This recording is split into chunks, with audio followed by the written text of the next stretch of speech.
meeting via the Council's website.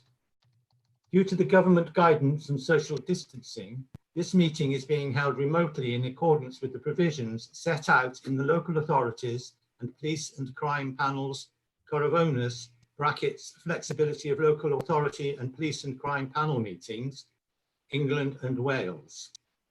Regulations 2020 and with Cambridge County Council's own virtual meeting protocol. The minutes of the meeting will be produced in the usual way, and the recording of the meeting will be available to view on the meeting page of the Council website. To enable the meeting to run in an orderly manner, I would ask all members of the committee to keep their video cameras switched on for the duration of the meeting and to keep their microphones muted except when I invite you to speak. Officers will join us to introduce the reports in the usual way. Any member wishing to ask questions or make a comment should indicate this by clicking the raised hand function on the right-hand side of your screen. When I invite you to speak, please unmute your microphone, ask your question, and then mute your microphone again to allow the officer to respond. There will be no points of order or personal explanations. As with all new arrangements, especially those involving new systems, there is always a risk that we may run into technical problems, and I would ask for your patience if we do so. Should this occur, I would declare an adjournment while the fault is addressed and the public broadcast will be paused. If it is not possible to address the fault, the meetings may be abandoned until such time as it can be reconvened. Please also note that to facilitate discussion, I intend to waive the committee procedure rule limiting members' contributions to 5 minutes. I also propose to allow members to speak more than once on each item if appropriate. However, make sure that your contributions remain concise and to the point. I would remind members and officers that all virtual meetings will be recorded. Now check in attendance. Members, I will begin to call the names of all members of the committee to establish your presence. When called, would you please confirm in the appropriate way? Councillor Peter Downs.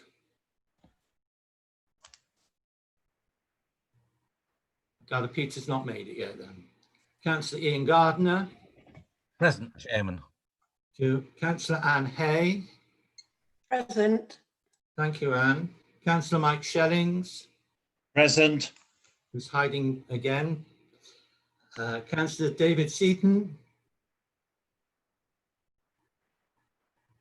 Thanks, Mike. Councillor Richard Robertson. I gather he's joining soon.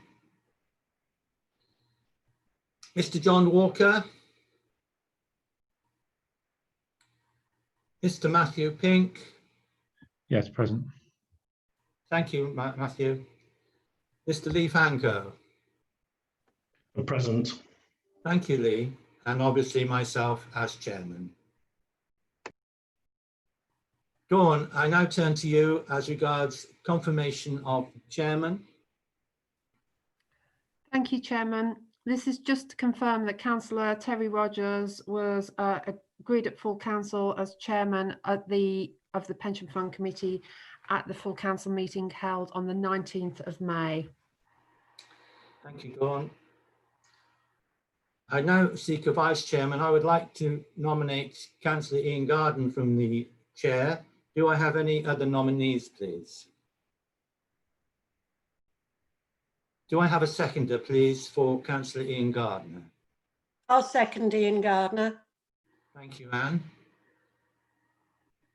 As there are no further nominations, I'd like to confirm that Councillor Ian Garden will be Vice Chairman of the Pension Committee for the municipal year 2020 to 2021. Thank you, Chairman. It's my pleasure, Ian. Apologies for absence. Dawn, are there any apologies? We've received no apologies, Chairman. I understand Councillor Downs and Councillor Robertson are trying to join the meeting. Mr. Walker's joined the meeting now, and I haven't heard anything from Councillor Seaton. That's the only one. Yeah, just Councillor Seaton. Thank you, John. Welcome, John, to the meeting.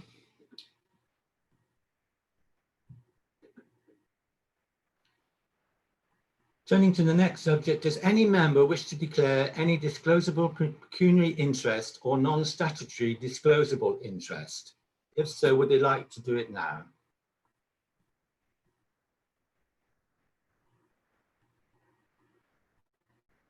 No declarations? If by chance, when we're addressing a subject, you believe you might have an interest, would you declare it there and then? Thank you very much. Appointment of the Investment Subcommittee. The Chairman and Vice Chairman of the Investment Subcommittee will be myself and Councillor Ian Garden. There are two other county councillors nominated. One is Councillor Shellings and one Labour member yet to be nominated. The employer representative on the subcommittee will be Councillor David Seaton. Representative of all other employers, there is currently a vacancy. Does that still stand, Dawn? I'll check with Michelle, but I believe it does. Michelle?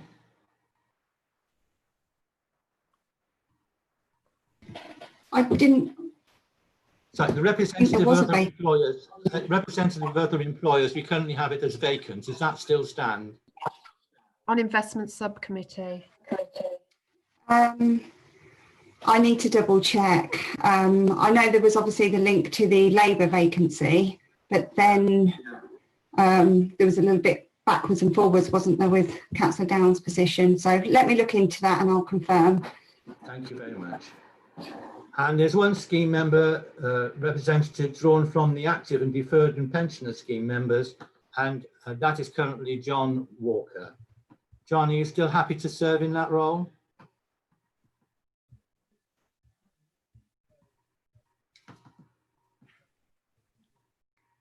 John, are you in? Are you listening? I suspect John's got his mute on. Thank you, Mike.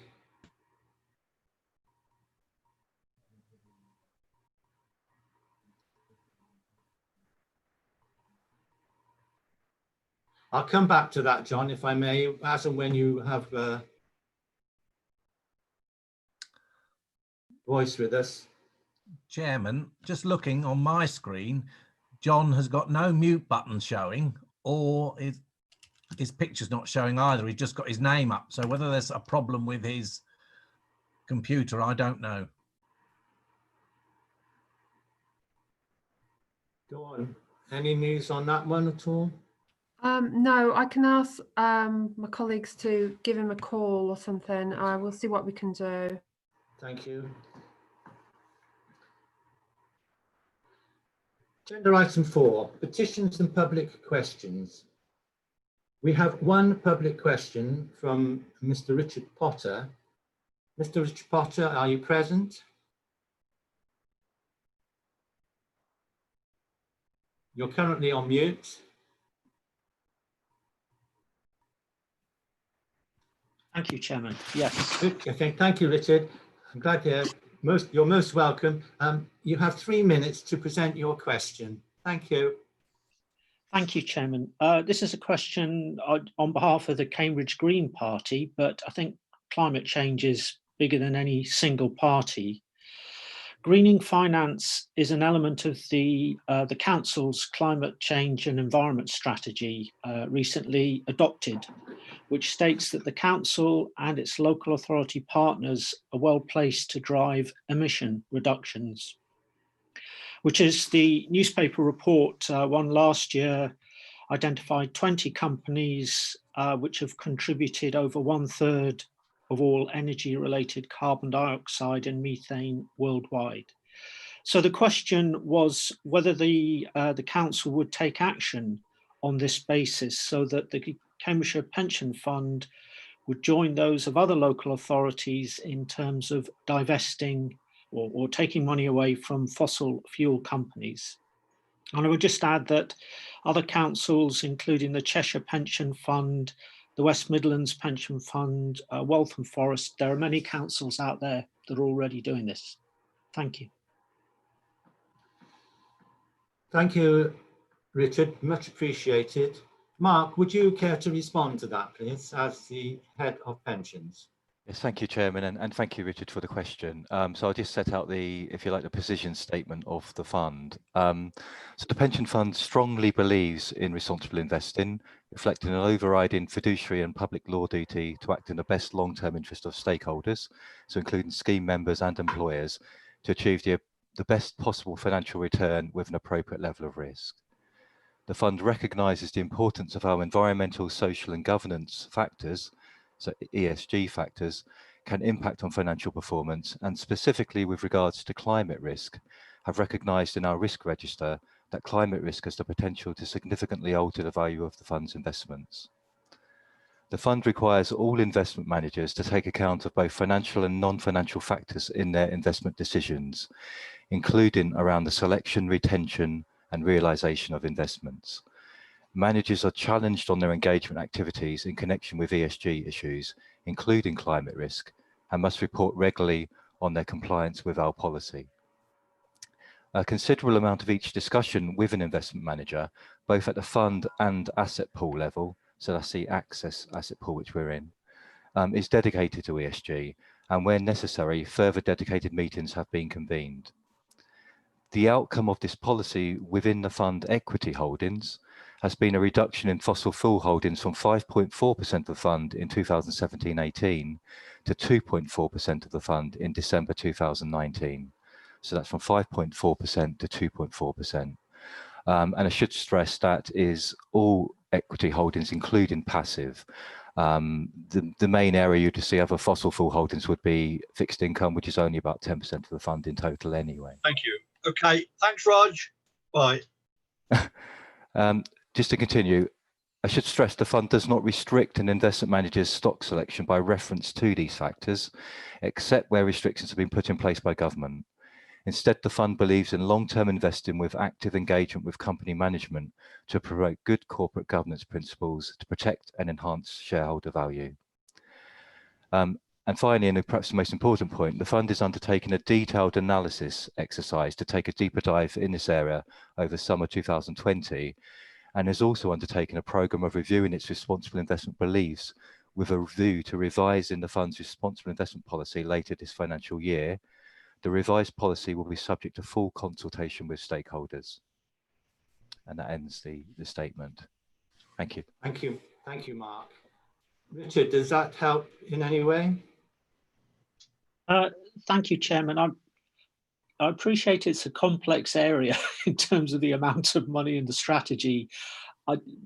Perhaps the review will come back with a simple answer that is sort of, more down the yes or no route. Thank you, Richard. Just to reassure you, I'm pleased that's addressed part of your question of that. And obviously you will receive a written response within the next 10 working days, if that's any use as well. Thank you. Thank you. Thank you. I note now that we have Richard, Peter and John with us now. Can you all hear me? I can. I must say I'm a bit surprised what's happened. I was not sent the papers for this meeting nor the invitation, although I discovered I didn't have the papers last night and I got them this morning and read them, and then I discovered I did not have the full invitation. So I don't know quite what went wrong. Sorry, I'll check up with Democratic Services as regards to the problem, and we'll come back to you on that one, Richard. I do apologise for that. John Walker's Not your fault. I'm in and hearing you. John, thank you. I was addressing you before, but obviously you couldn't hear me. The investment subcommittee, currently you're a scheme member representative drawn from the active and deferred and pensioner scheme members. Are you happy to continue in that role? I have been further elected to serve until 2022. Thank you, John. Much appreciated. Well done. Okay. We'll turn now to agenda item 5, which is the minutes of the meeting held on the 14th of January. And these are pages 5 to 14 of the pack-up or the email you received. And we are asked to approve the minutes of the meeting on the 14th of January as a correct record. Can I ask any member who does not agree with this proposal to click the right-hand function on the right of your screen now?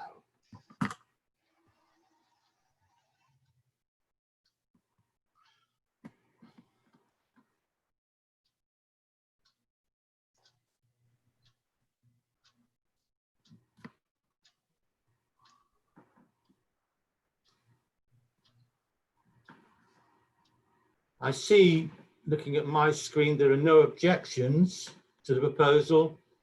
So I intend to approve the minutes as a correct record, and so we'll take that as carried.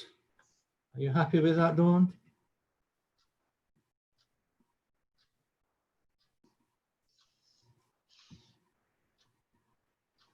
Richard, I see you've got a hand Yes. up. So I just wanted to, I've joined the meeting when some document was being read out, but I don't know what I missed. Basically, Richard, we were just introducing the meeting and rules and regulations as regards the nature of broadcasting meetings to the public and the press. And then secondly, we've appointed the chair and vice chair for the next year. And thirdly, we've nominated the members of the subcommittee per se. And also finally, we've answered one external question as regards environment issues from Mr. Potter. And now we're on agenda item 5, which are the minutes of the meeting held on the 14th of January. I'm sure that's all fine. Thank you. Okay. I take it you're happy to endorse the minutes as published. Thank you very much indeed. So Dawn, that's agreed then. It's correct record and we'll take that as carried. Thank you, Chairman. Turning to agenda item 5B and the action log. You should have... Chairman, Who's speaking? excuse me interrupting. Yes, Anne. I did put my hand up, but obviously you didn't see it. Sorry, I've Anne. just thought if Councillor Robertson didn't receive the Zoom meeting, did he also not receive the other meeting for the confidential item? The Microsoft. Richard, you're muted. Presumably not. No, I don't know anything about that. Right, well, we'll get Dan to contact. Dawn? Yes, Chairman. Okay. Right. Going back to agenda item 5B then, an updated action log was included in the published papers for this meeting. Officers, have you anything to add to the updates, please? Nothing to add from me, Councillor Rogers. Nothing to add.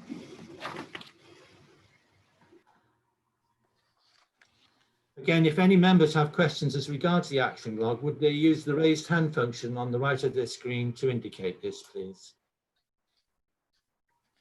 Chairman, just to let you know, this is Councillor Ingham, I have got no function to raise a hand showing on my computer at all. So I'll have to try and wave at you, I think, if I require to speak. Okay. If you open up the participants panel, it's at the bottom of that if you've not got that open.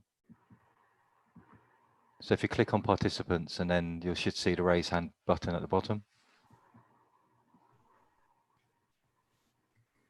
It says raise hand rather than a blue hand.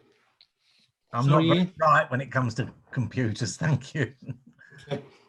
On some there's a blue hand, on this one it says raise hand, Ian. Yeah, I've seen it now. Yeah. Okay, everybody happy about that? Yeah. Thank you about that. I take it there are no questions on the action log?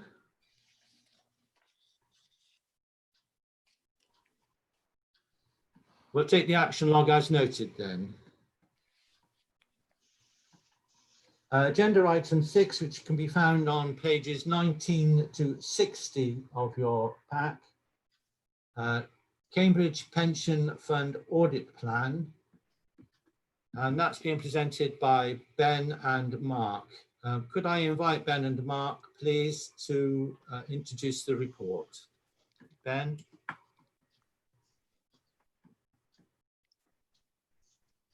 Thank you, Chairman. I'll keep it brief because I can see Mark Hodgson is raring to go and he's with us. So normally the audit plan would be presented around March sort of time, but obviously due to COVID, it has been delayed.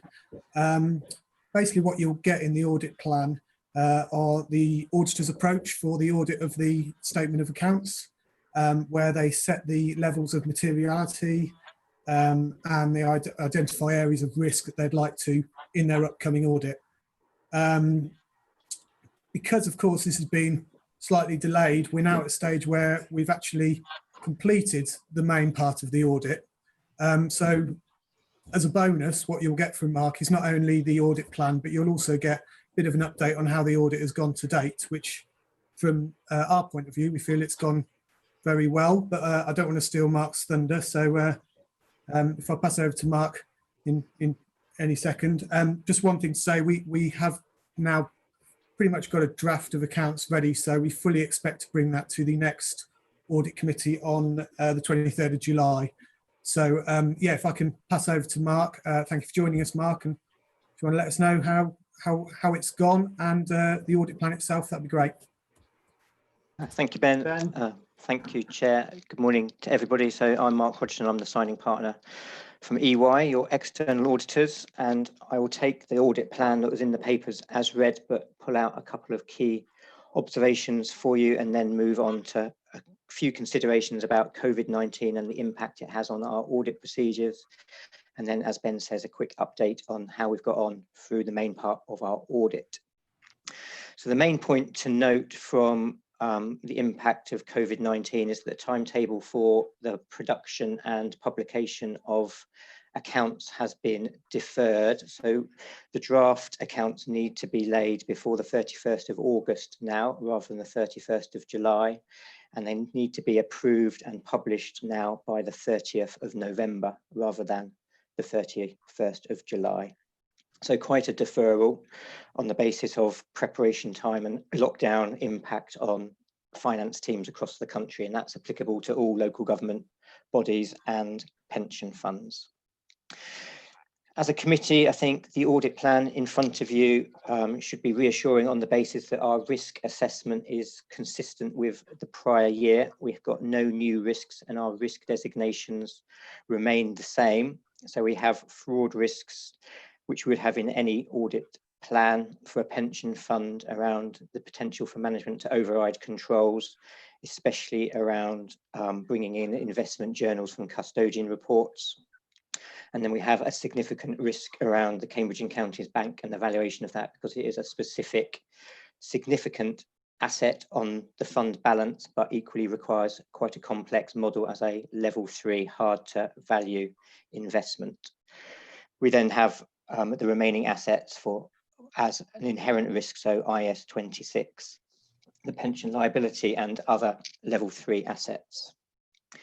In terms of our considerations for COVID-19, they have been heightened because of the impact of COVID-19 around the valuation date of the 31st of March for the pension fund. So all level 3 investments as hard to value and without a ready market to give a value to at the 31st of March are based on estimates in the draft accounts, which Ben referred to. Because of the deferral to the timetable for the publication of accounts, we are expecting the actual values to come in for all of those investments, and then therefore we will be auditing the actuals, therefore giving us far greater assurance over those values and thereby mitigating the number of procedures we need to do on them.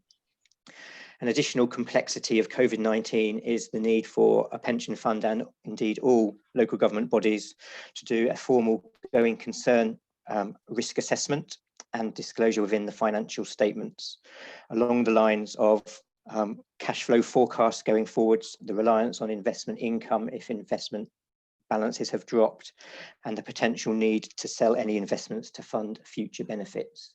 And I know that Ben and Fiona have been preparing that, and we are working with them on what the disclosure and indeed management's assessment would need to include. In terms of materiality, for quite a large fund, we're reporting a materiality level of 31.9 million. So in broad terms, that means if we have an audit error above that level, then I have an impact on my audit opinion and the true and fair view of the fund. And we will be reporting any audit adjustments or non-adjustments above 1.59 million to you as a committee later in the year. As an update, we started our field work back in late May, and last Friday was our last planned day doing the majority of the work. And as Ben says, the audit has gone very well. We have completed the vast majority of our planned procedures.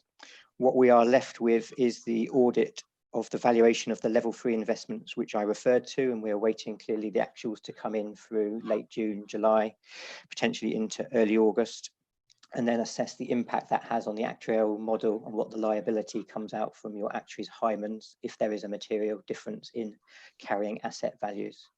And then clearly, as I say, working with Ben on the going concern management assessment and disclosure in the accounts. We will then move on to our work on the IS 19 assurance is that we provide to all the admitted bodies for the Cambridgeshire Pension Fund. But as Ben says, it's gone well. We've had full cooperation from Ben, Fiona and the team. Very good turnaround of our audit queries through the process, and I think a pretty good draft set of accounts that we began our work on and which Ben will bring to a future audit committee of the county and pension fund committee for yourselves. So hopefully that's a summary of our audit plan and an update of our work to date, but happy, Chair, to pause there and take any specific questions that any member may have. Thank you, Mark. That's much appreciated.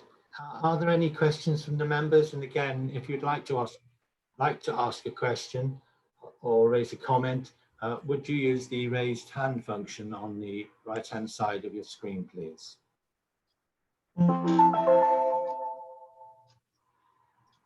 Do you have a question from Mike? Thank you. Thank you, Chair. Simply to say that this report, which duplicates some of the information that we get and consider in A&A, is simply a continuation of the very good marks that pensions have consistently had since I got into this role, of producing very straightforward, simple audits. And I'm very grateful for all the work that's been done. Well, Mike, as chairman of the A&A, thank you for that comment. Much appreciated indeed. Sorry, I've got an internet unstable sign just come up. Are there any questions from any other members, please?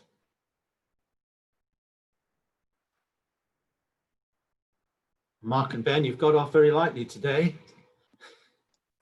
Bye by me. Thank you. Thank you. Glad it makes sense.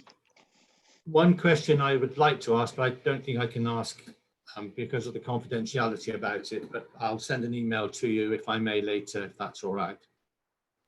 No problem. Yes, of course. Yep. Thank you. Okay then, members, we are asked to note the contents of the report. If you're happy to accept that, if not, please raise your hand. I see no raised hands, so therefore we accept that report. Can I now turn to agenda item number 7, the internal audit report. Stephen, I think you're presenting this one. Yes, that's correct, Chair. Good morning to all. Again, I will be fairly brief on this because I think this is a good news story. The report summarises the findings from the internal audit review of arrangements in the administration of pensions during 2019-20. In terms of our overall opinion, the adequacy of system, we're pleased to report that we have provided the highest level of assurance available, which is substantial, which reflects our view that effective and embedded systems are in place to support the administration of pensions. Within that, our review has identified no weaknesses in the design of systems in place. We also give an opinion in terms of compliance, and for that we give good assurance. And overall, we found high levels of compliance with agreed processes. Within the action plan at the rear of the report, you will notice that we've made 3 recommendations within that. In advance of the committee today, I followed these actions up with officers concerned. Pleased to report that 2 of the actions have already been implemented. And read the 3rd action, which is linked to unreconciled items. I'm assured that prompt action is being taken by the pensions team to deal with issues as and when they arrive. There's just a liaison point with the payroll team within LGSS to make sure that some of the items at their end are cleared on a timely basis. In terms of those actions, but we will formally assess progress when we undertake the 2021 review, which, although we haven't agreed a date yet, is likely to take place in November/December. The only other point in the report that I just want to mention was in respect of reconciliation, such as employer-employee contributions and the pension payroll and Altair reconciliation. Our review this year has considered whether there was a process in place to complete the review, and that this is being progressed. Given the scale of such reviews and other work priorities in the team, we're not really in a position to judge how quickly such activities should be completed, other than notice the status of such work. At that point, I'm happy to take any questions you may have. Thank you, Stephen. Again, much appreciated. Members, are there any questions or comments you'd like to raise? If so, please indicate raising the hand on the screen to your right.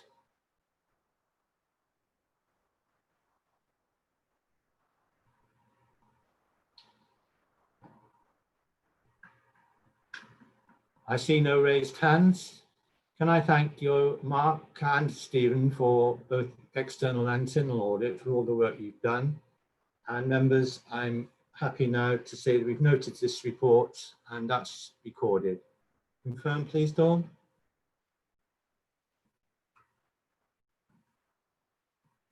Yes, Chairman. Thank you, Dawn. I'd like now to turn to agenda item number 8, which is the Pension Fund Annual Business Plan and Medium-Term Strategy. They can be found on pages 75 to 110 of the pack. And Mark. Yes, thank you, Chairman. Mark, I gather you're introducing this. Thank you. I'm indeed, thank you. And what I'll do is I'll just go through the financials first, pause for any questions on those, and then move on to the activities. But just a reminder, this is obviously a business plan for approval. By approving it, you're approving the activities, you're approving the associated expenditure as well. So just a reminder about that. So you would have, obviously this was something which is going to come to the March committee. It is, after all, the business plan for the current scheme year. What we've had to do is to primarily reprofile the activities to take account of any delays.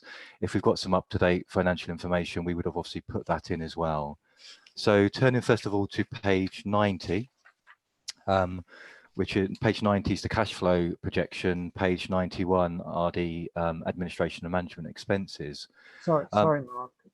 Terry, could I just ask, I was sent a revised copy of this business plan, which is not the one in the papers, as I understand it. Is that correct?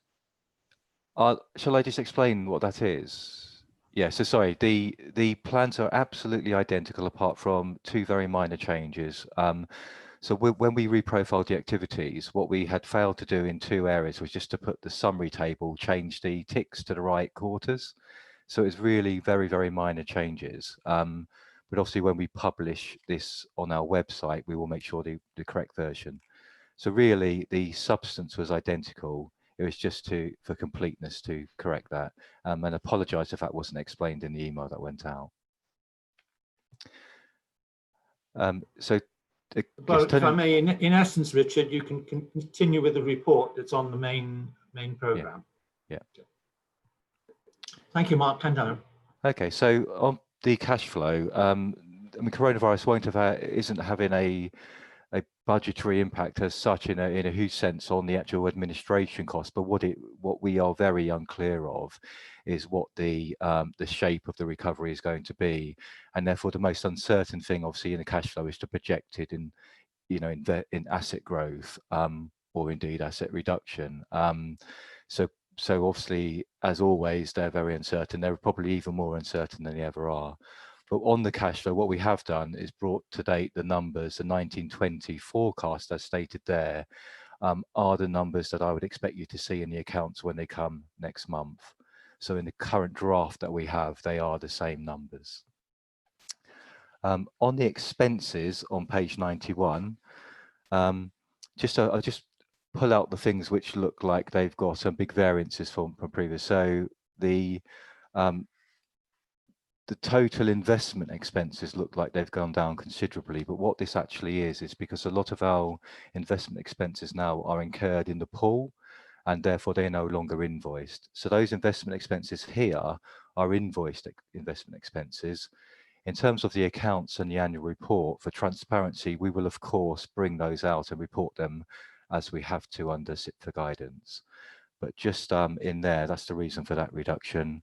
The governance costs, investment consultancy and all of the actuarial costs for the valuation are reflected in that increased 1920 number. And finally, moving down to the administration expenses table at the bottom, you'll see the staff related costs are broadly the same. I would just flag, as I have done in the report, that because we started pre-COVID with pretty much a full establishment, and there has been very, very little turnover, understandably, through this period. I normally would expect a vacancy factor of around 3 people. I expect us probably to be slightly over on staff expenditure at the end of the year because of that. We will update that, of course, for our quarterly reporting next time.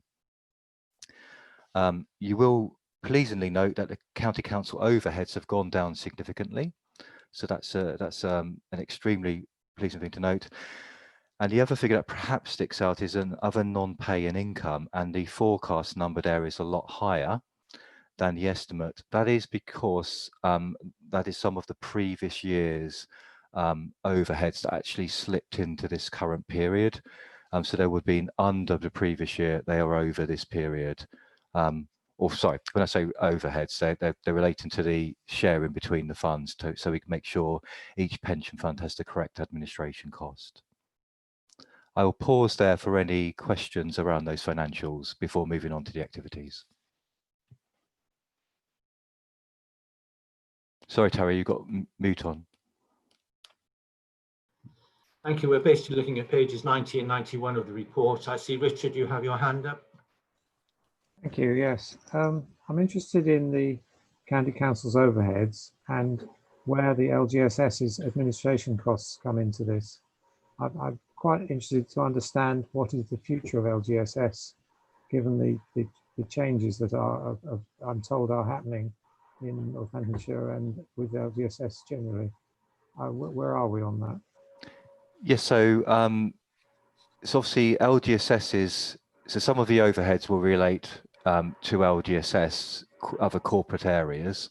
Some will relate to NCC or CCC specifically. They're all captured within that one line.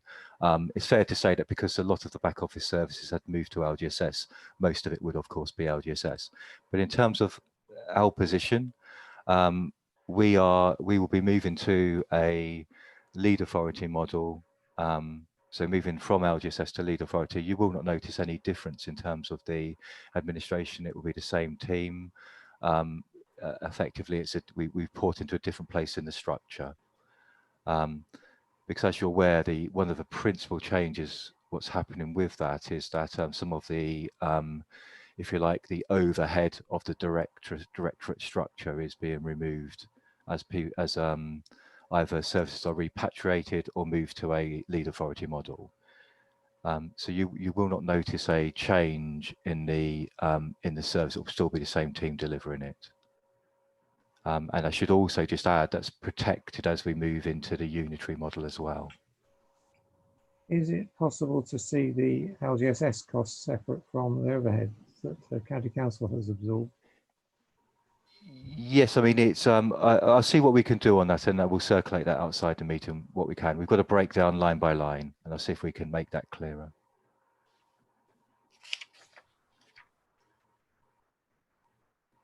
Finished, Richard?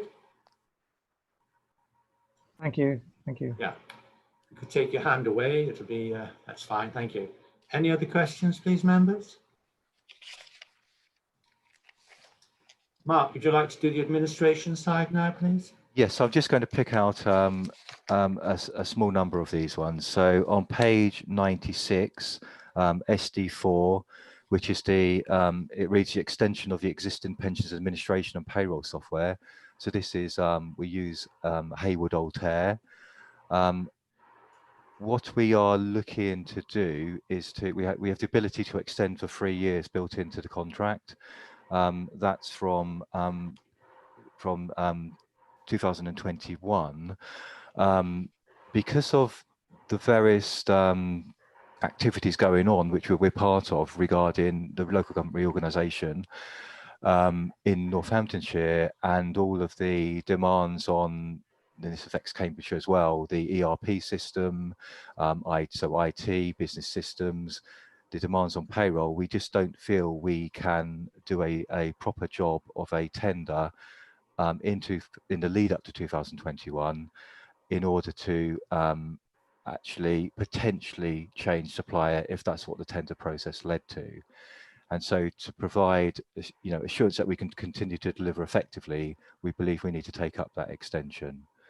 I'll just add one further thing on that point, and that is that we would need to have at least a year clear in order to work on a transition, because we would have to re-engineer literally every single process we have on the casework side, as well as do the IT implementation, as well as do the payroll implementation. So it would be a huge, huge project if it were to be a change.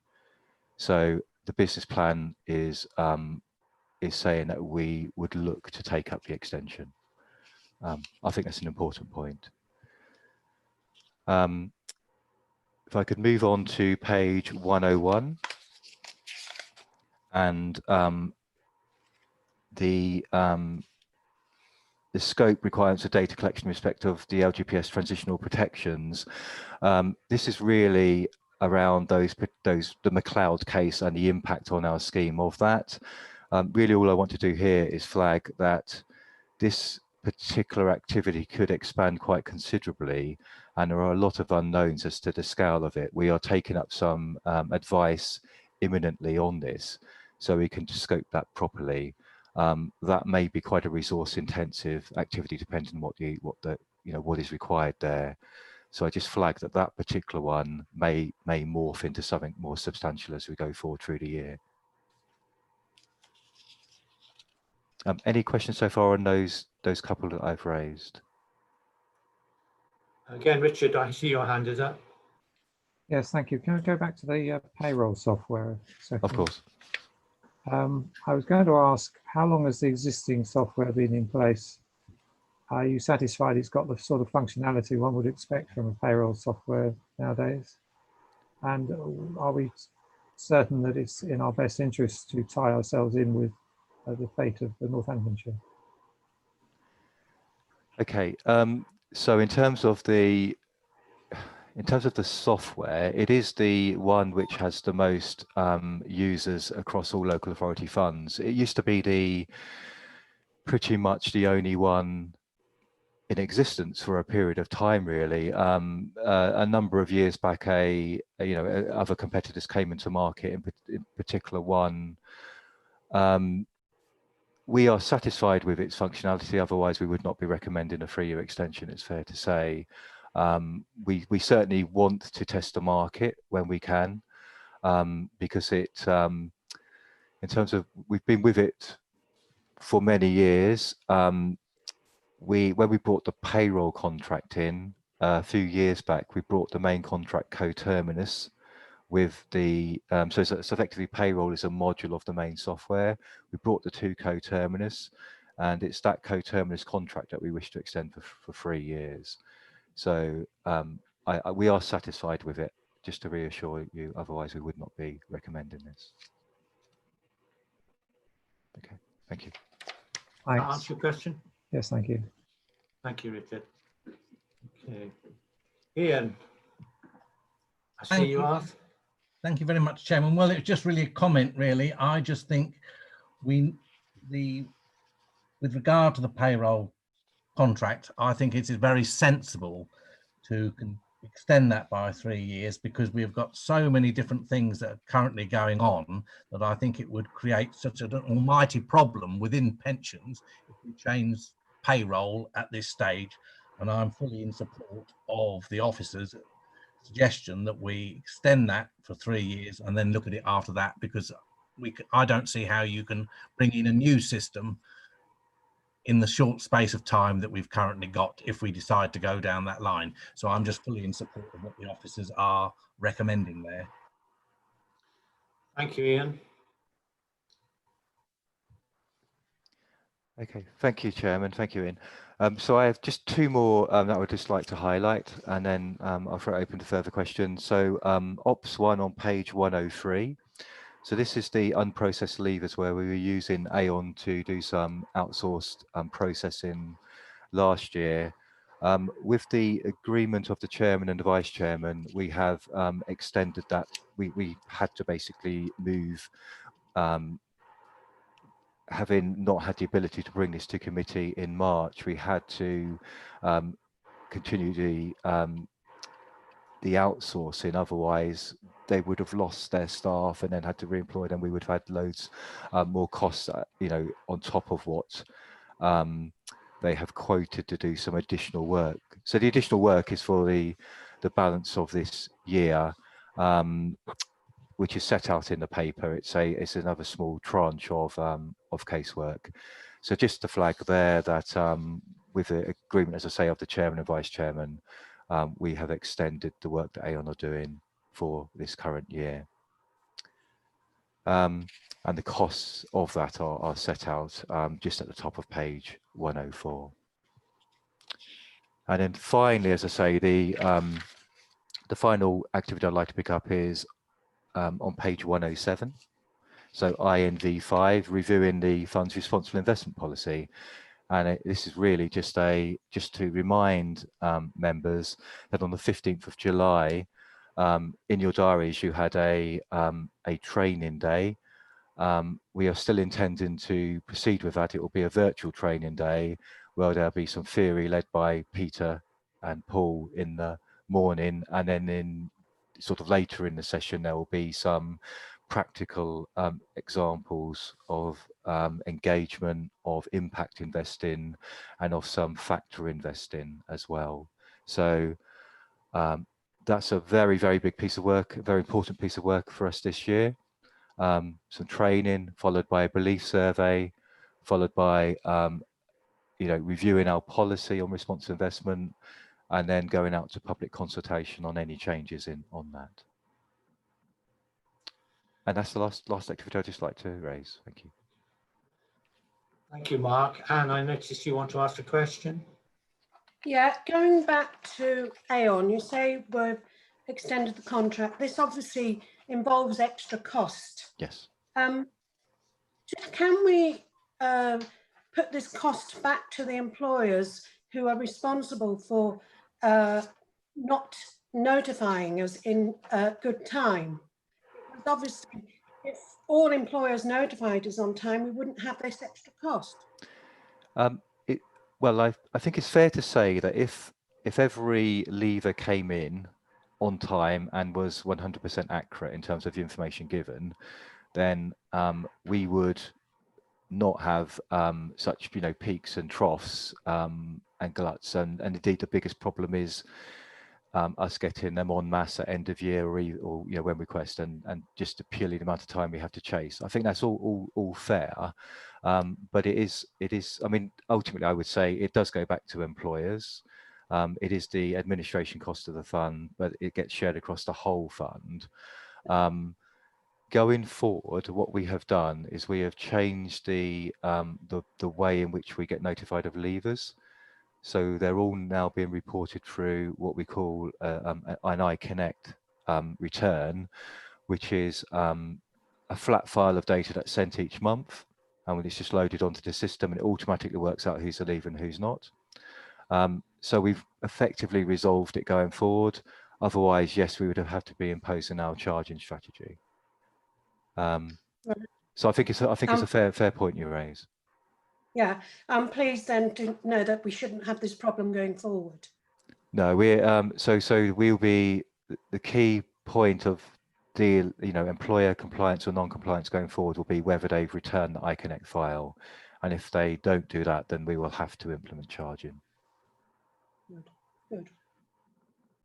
Corey, I think you want to add something to that. Yes, thank you, Chairman. I just wanted to reassure Councillor Hay and the rest of the committee as well that we did undertake an exercise after last year's year-end process and looked at the employers that had the most number of leavers that we discovered through that process rather than them notifying us normally. We did write to them, we quantified the number of records that we'd found and what the fine would have been if we were fining them, or sorry, recovering charges in that year.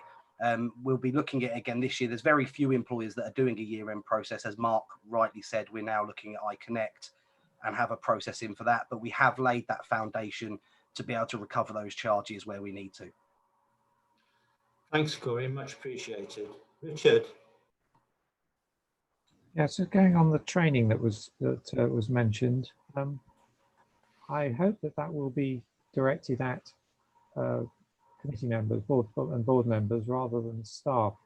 I took part in a couple of LGPS training events, and they did tend to be too broad-ranging. There were a lot of it was to do with administration of the fund, which is fine for the staff, but it was a bit irrelevant to myself as a committee member. So this is online stuff, I mean. So I hope this new one will actually be addressing what we need as committee and board. Yes, I mean it will be. Yes, thank you, Councillor Robson. It will be like the normal Y Boston Lakes training sessions, but led virtually, as I say, by Peter and Paul. So it'll be very, very targeted and very, very specific to the. We're doing the two pension funds together, but very specific to the funds and their requirements. Thank you. Thank you. I don't see any more hands raised. Any members, any more questions? In view of then not just the administration as regards the business plan, but obviously there is an expenditure attached to the plan, we do have to vote on this particular agenda item. Are there any objections to the proposals as just been explained?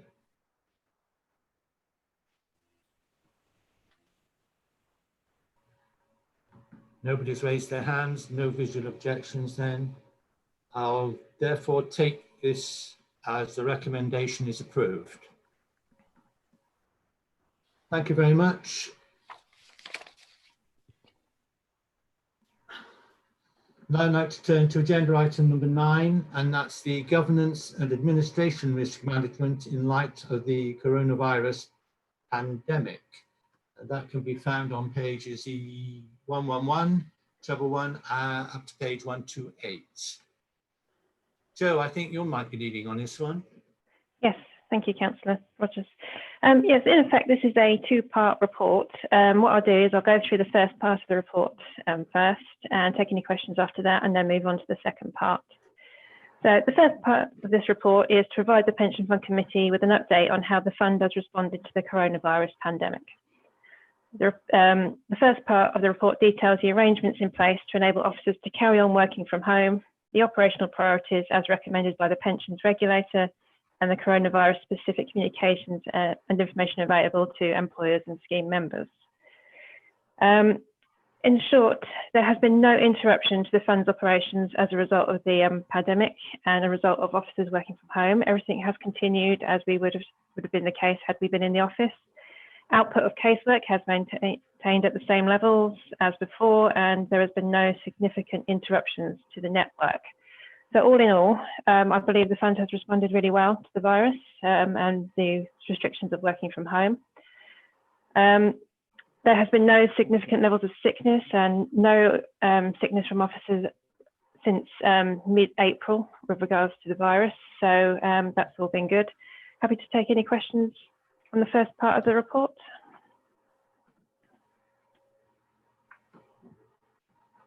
Any questions from members? Yes, Richard. Me again, sorry. That's all right. Keeping you amused, I suppose.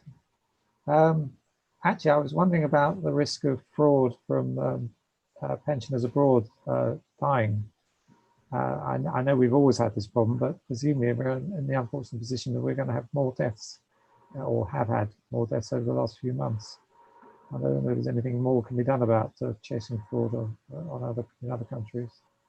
And it's not a risk down on this list. Good point there, Richard. Yes, Jo? Sorry, yes. Well, the coronavirus hasn't really added to that problem as such. What the problem we have is with overseas is the difficulty in improving that pensioners are still alive. There are no really very effective ways of monitoring that from inside the UK. Each country has its own different way of reporting deaths, and there's just no one system we can have to keep an eye on that overseas. But as with normal processes, any returned payments, we automatically suspend the pension. Any returned post, we look into the reason for that. So suspending whilst we try and trace a new address. So all the current measures for overseas are still in place. That hasn't changed during the lockdown and not being in the office. So we're doing the best we can with the resources we have available to us, which would be the same for any other fund. Overseas is a difficult area to keep an eye on. You can always fall back on our major backstop, which is to stop paying the pension. And then if they start squealing, we know they're still alive, perhaps. Or somebody, anyway. Yeah, absolutely. And that's what we do, even with UK pensioners. Any suspicion that somebody might not be where they say they are, then we will take action and suspend the pension and try and get in touch with them and prove their existence. So basically you're saying you don't think it needs to be an additional item under the COVID-19 list of additional problems? I think the risk remains the same if there was a pandemic or not. It's one of those things that it's an inherent risk, and the number of deaths I don't think really changes that as such. Okay. If I may, Chairman, I mean, just reminding members that we obviously did an overseas proof of life exercise, and we're obviously going to repeat that in some form, aren't we, Jo? As well. So because the overseas are recognised as being a higher risk than UK, because we have things like National Fraud Initiative and what have you, we do take extra measures regarding overseas pensioners. So there will be an exercise as well to deal with that. Thank you, Mark. I have two more questioners. Ian, followed by Peter. Ian? Thank you, Chairman. Yes, well, really, I just wanted to make a comment, really, to thank all the officers for all their hard work in maintaining the pension fund going forward in what has been a very challenging period for everybody. So, as I say, as the Vice Chairman, I would just like to thank all the officers for all their continued hard work in these difficult times. Thank you, Ian. Peter? Yes, thank you. Just a comment on this overseas pension issue. I receive a pension from another country, and I have to certify every year that I'm alive. And there is a procedure for that. I have to go back to the local authority, and a local authority employee sees me and sees my statement and confirms that it's me. And then that is sent off to the pension authority in France, as it happens, and then my pension continues. That seems to work fairly straightforwardly. Is that not possible for us to do it the other way around? Yes, that's what we do already. That's an existing process that's captured in our anti-fraud and corruption policy. We recently did that end of last year, end of 2019. We'll look to do that again in about a year's time. So yes, that's an established process that we do follow. Previous to that, we used Western Union service, proof of existence service, which was not without issue. So we're always looking for better ways to do it, but at the moment, the proof of existence, which you've just described, has been the most effective way. Thank you. Surely, Joe, it depends upon the legal capacity of the country the pensioner is in at the time, to a degree. Yeah, absolutely. And we found that every country has a very different process, and the residents of the country of those countries are used to different processes. So that is why we've adapted our proof of existence policy, because that was much more flexible and allowed for us to sort of deal with different countries in different ways. Thank you. Mike, sorry. Just to follow up on this, Chairman, what level of fraud do we find? How many in a typical year? To the nearest million? It would be a fraction of a million. Absolutely. In the last exercise, I think we found a handful of people that just didn't respond. So we immediately suspended their pensions, and they've not been in touch since. The level of overpayment was negligible. I think we must have reported on it a few meetings ago about the amount, but we can certainly report that back to you outside of the meeting. But it's really very minimal. We've only got, I think, in the Cambridgeshire Fund, I think I looked at it yesterday, about 500 overseas members. The pensions aren't huge either. They can be quite small. So we are really on top of that, and we're very aware of the risks around that area. Sorry, I'll be with you in a moment. Thank you very much. Any other points from members, please? The recommendation is we are asked to note the contents of this report. Are everybody happy? Sorry, Richard. It's not on this report. I'm happy with the report. you just reminded me I ought to declare an interest with my wife's small pension, but I wasn't here at the beginning of the meeting. I don't think it's pecuniary, is it? Very minor. Right. Thank you very much, Richard. No comment from there. Sorry, Chairman. I think Joe, were you going to go through the second part of the report? Sorry. Yes, if that's okay. Sorry, I didn't realise there was a second part. So that's why I was looking at my other screen here. I was trying to see, but it's difficult to follow 3 screens at once at times. Yeah. Okay, no worries. So the second part of the report is the risk register that the fund has, and an associated risk log that we've produced to cover off the risk associated with the virus and working from home and lockdown. So as you'll see from the risk register, we've only added, which is the second document on a page 116, we've only added one additional control to the existing risk register, which is the risk is number 2, failure to respond to changes in economic conditions. We've just added a further control onto that, which is increased engagement with investment managers and monitoring of asset movements. That's the only risk we felt needed additional strength on the risk register as a result of the virus. But what we have done to capture sort of the other risks without cluttering up the main risk register is a risk log, which was written at the beginning of the pandemic and lockdown and the start of working from home for officers. It captured all the risks that we thought could potentially happen as a result. But what, in effect, we're now 3 months down the line. Some of these risks have never materialised, but it's worth noting them on a risk log just to demonstrate to our stakeholders that we've been monitoring the situation carefully and looking after the fund's assets and its responsibilities. So yeah, just to note really the risk register and the risk log, and happy to take any questions on those. I don't see any questions, but Joe, can I thank you for the effort and work you've put into the risk log? It's quite revealing, much appreciated. Thank you. Going back then to where I was before, we're asked to note the report. I don't see any objections. If you want to object, please raise your hand. Thank you. Report is noted. Thank you.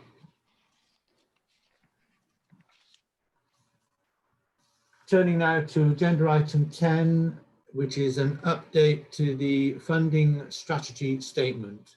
Corey, I think you're leading on this one. Thank you, Chairman. Just to summarise the report really, and first of all make clear, we are asking for a decision to be made with this report. So we're asking for delegated authority to the head of pensions in consultation with the chairman to approve a draft or redrafting of the funding strategy statement to be sent out to consultation to employers. The draft will come back to the committee after that consultation for final approval, so you will get to see the full report at that time. The reason we haven't included the draft at this point is because it's been fast moving. We've been taking advice from our actuarial and legal advisors and still formulating exactly what that's going to look at. Unfortunately, this is a very important subject, so I'll go over the background in just a moment, but we couldn't wait until a further committee meeting to be able to get the approval and the document out for consultation, because we need this policy in place urgently. So just to run over the background, you may remember previously we discussed a change in the regulations of the scheme for exiting employers. In the past, when an employer exited the fund, it was a one-sided risk arrangement. So if there was a deficit, that employer would have to pay the deficit. But if they were in surplus at the end of their time in the fund, they did not receive that refund, that surplus back. The regulations were since changed. They were very, very light on detail and required a surplus to be paid to an exit employer, but gave no qualifications on that. This was challenged by a number of funds.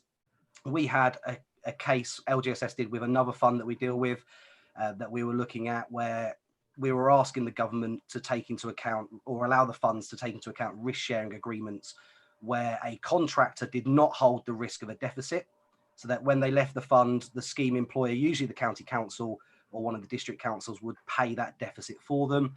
It was felt by the industry that it was not right in those circumstances that that employer received the surplus when they left the scheme. And the original drafting of the regulations would force funds to do that. There has since been a further change, and it has been backdated to the date that the original amendment came in place. And this now gives funds a large discretion to decide if a surplus is payable, and if a surplus is there, how much of that surplus should be paid to the exiting employer. The regulations specify a number of items that funds must take into account when making those decisions, including representations from both parties over the risk sharing arrangements, how much of any surplus is related to the contributions made by the exiting employer, and a number of other factors as well. So obviously, in response to that, the funding strategy statement needs to be updated to include the fund's policy on how it will approach that. And that's what we're in the process of drafting. So at the moment, what that policy is shaping up to say is that we will take into account a number of factors. The main factors being any pooling arrangements between the employers, any risk sharing arrangements that take the risk off the table for the contractor, and we'll look back at the impact of contributions on that surplus. So it tries not to specify anything too clearly. We'll look at each case as it comes in and look at the details and the background of those cases. And the funding strategy statement will detail what those items will be. As I say, we will produce a draft following the consultation at the next available committee meeting, and then you'll be able to review the full wording and make a decision before we finalise that policy. I'm happy to take any questions. Thank you, Corey. Richard? Sorry, yes. Are you saying that the wording will include specific examples? I mean, you're not giving examples here. You're just saying it'll be fair and equitable. But in the wording that is consulted on, will there be examples as along the lines of the ones you just told us about? Yes, it won't give examples of what decision we would make in certain cases. It sets out the broad process that we'll look at to ensure that it is a fair process. It does list all the different variables that we'll take into account. As I say, mainly the representations from the employers over the arrangements that they had between themselves. If those are in agreement, then we'll obviously put that in place. If they're not in agreement, and if both sides believe that the risk sharing was different, then we'll have to look into that and make a judgment, and it sets out that position. And as I said, it sets out the other items such as the impact of contributions on that surplus. It will also have things like whether or not the exiting employer owes money to the fund. So it does go into that level of detail of the items that we'll take into consideration, but doesn't give practical examples because we don't want to fetter any of our decisions. Yes, that's understandable. Thank you. Members, any other questions at all? But the recommendation is that the committee provide delegated authority to the head of pensions in consultation with the chairman of the committee to approve draft amendments to the funding strategy statement. Do we all accept that recommendation, please? Thank you. No objections. Recommendation is accepted. Now I'd like to turn to agenda item number 11, which is the Employer Admissions and Cessation Report on pages 133 to 140. Members, could I highlight that the appendix to this report is confidential as it includes commercial data. If you'd like to ask questions or comments on the information in the appendix, would you please not refer to the specific data so that we do not need to go into confidential session. I will go into confidential session if you want me to, but I'd rather not if appropriate. Thank you very much. Corey, I think it's you again, is that correct? Yes, thanks again, Chairman. So yeah, as the Chairman has rightly pointed out there, there's two parts to this report really. There's the normal items that you'd receive, which is the admissions and cessations in and out of the fund. But then within the cessations part, there is a particular proposal that we're asking the committee to give approval to, and the recommendations from officers is to approve further discussion on that proposal, which would involve going into due diligence on that with the appropriate legal advice as well. If I cover off the first part, it is just for noting, but we are admitting 7 new bodies into the scheme across 9 admission agreements. The majority of these are cleaning and catering contracts with school, and there is 1 care home provider as well. The committee does not have any discretion over letting these employers into the fund. The regulations for these type of bodies is that as long as they have signed up to abide by the regulations, the fund must permit them access to the LGPS. And they have all done that with signing up to the admission agreements. On the cessations, we have 8 bodies that are ceasing in the fund, and beyond the proposal for the last body named in the report, I don't have anything to add to what's in the report itself. Chairman, given the confidential nature of the proposals, I don't know how much of a summary you'd like me to give on that report, or if we want to save that for the confidential part so that questions can come in if they're needed. You're muted, Terry.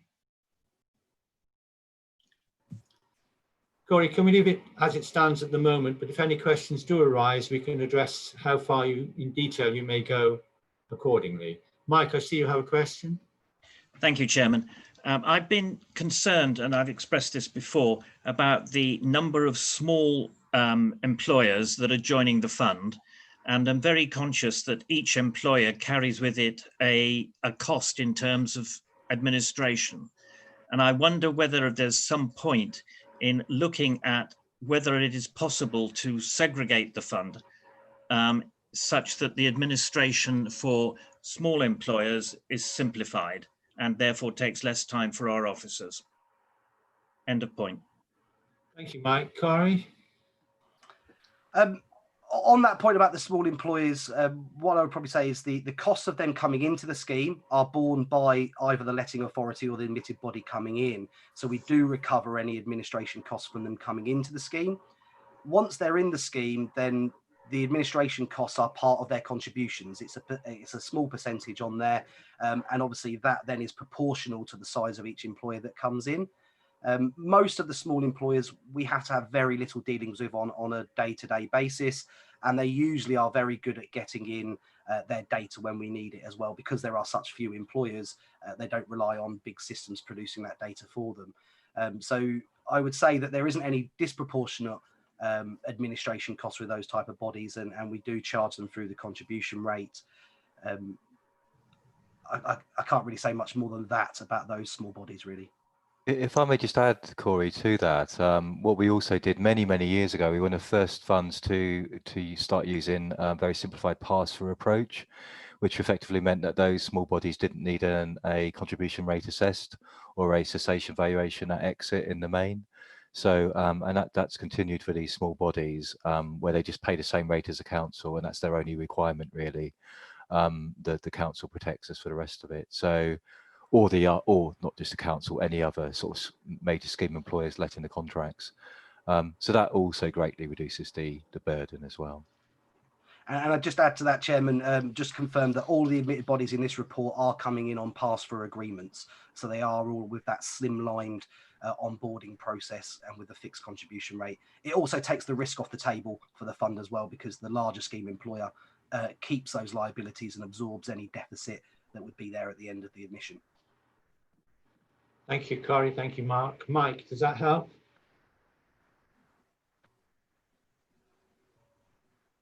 Sorry, I needed to unmute. I shall go away and think, Chairman. Something I'm not very prone to do, but I will see if I can break the habit of a lifetime. Thank you, Mike. Any more points to be raised? Well, the recommendations are that the requirement to admit 7 firms and a requirement to, or 8 firms on cessation. Are we happy to note those 2 requirements on the recommendation? The third recommendation is approve in principle the proposal to agree a repayment plan with Wisbech Grammar School. This requires a vote, as obviously it entails funding to a degree. Can I just say this doesn't set a precedent, it has been done before. Anybody, any comments bearing in mind the confidential nature? If there are no comments, then I'll take the recommendation as it stands. Okay, recommendation 3 is approved. So recommendations 1 and 2 are noted, recommendation 3 is approved. Thank you very much. Well, gentlemen and ladies, that concludes the first part of our session today, which obviously was the administration of the fund, and I thank you for your forbearance. As now the second part,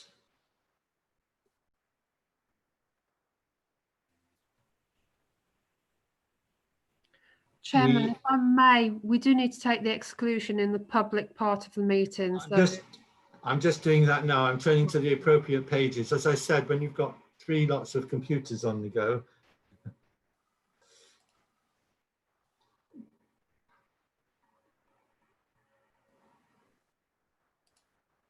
Sorry about that. We're now going to agenda item number 12, which is the exclusion of the press and public. As I said before, the final item of the agenda is exempt from publication, so the committee will need to decide whether to exclude the press and public from consideration of this report on the grounds that the report contains exempt information under paragraph 3 of part 1 of the Schedule 12A of the Local Government Act 1972 as amended, and that it would not be in the public interest for this information to be disclosed information relating to the financial or business affairs of any particular person, including the authority holding that information. May I ask if there is general consensus in support of the recommendation so that the committee can take it now, or if anyone disagrees, please use the raised hand function on to the right of their screen.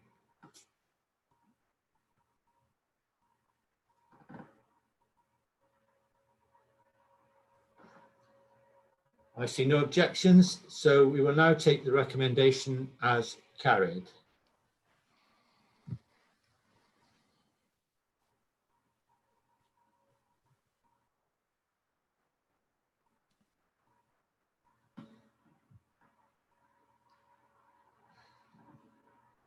As this is the final item on the agenda, I would like to obviously express my thanks to all those members of the public and to the press who have taken the time to watch the meeting today via the Council's website.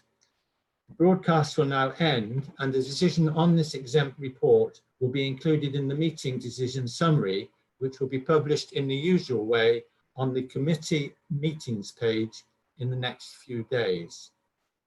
The committee is due to meet next on the 23rd of July this year, and the arrangements for this meeting will be confirmed nearer the time in the light of the emerging situation. To the committee members, we will now move to a private meeting using the Microsoft Teams platform. Please would you leave this meeting as required and use the link on the separate invitation that you should have received to join the Microsoft Teams meeting. Before closing, can I suggest we have a short intermission of around about 5 minutes to give us time to replenish our cups for those that require or otherwise. So